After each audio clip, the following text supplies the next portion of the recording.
முதல் கிணறு. அந்த குளத்தை சுற்றி ஓர் அழகிய நாடு அமைந்திருந்தது. கோடை காலத்தில் மழை இல்லாததால் ஏரி வறண்டுவிடும். இதனால் கவலையடைந்த மக்கள் அரசரிடம் சென்றார்கள். அரசர் நீரை தேடி செல்ல தீர்மானித்தார். பல நாட்களுக்கு பிறகு அவர் குளிர் நிறைந்த பனிமலையை அடைந்தார். அங்கு அவர் ஒரு மூதாட்டியை கண்டார். தன்னுடைய நாட்டில் இருக்கும் வறண்ட ஏரியை பற்றி அந்த மூதாட்டியிடம் சொன்னார் அரசர்.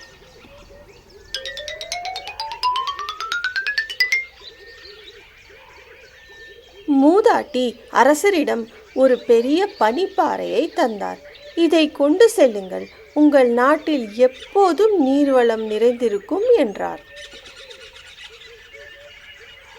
அரசர் அந்த பனிப்பாறையுடன் தன்னுடைய நாட்டுக்கு சென்றார். அவர் தன்னுடைய நாட்டுக்கு செல்வதற்குள் அந்த பெரிய பனிப்பாறை உருகி சின்னஞ்சிறிய பனிக்கட்டி ஆகியிருந்தது. அந்த நாட்டில் யாரும் அதற்கு முன் பனிக்கட்டியை பார்த்ததில்லை. அவர்கள் அதை நீர் விதை என்று அழைத்தார்கள்.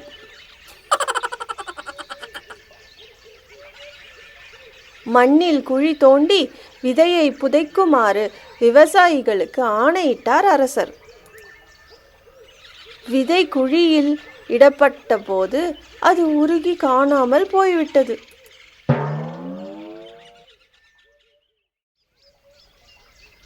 நீர் விதையை தேடி இரவு முழுக்க இன்னும் ஆழமாக குழி தோண்டினார்கள் விவசாயிகள்.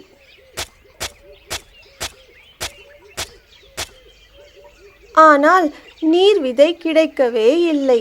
களைத்து போன விவசாயிகள் தூங்கி போனார்கள். மறுநாள் காலை அரசர் வந்து பார்த்தார். விவசாயிகள் தூங்கிக் கொண்டிருப்பதை கண்டார்.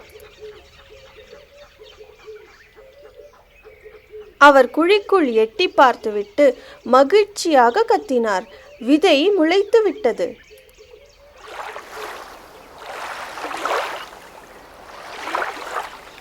ஆம், அந்த குழியினுள் நீர் நிரம்பி இருந்தது. உலகின் முதல் கிணறு இப்படித்தான் தோன்றியது.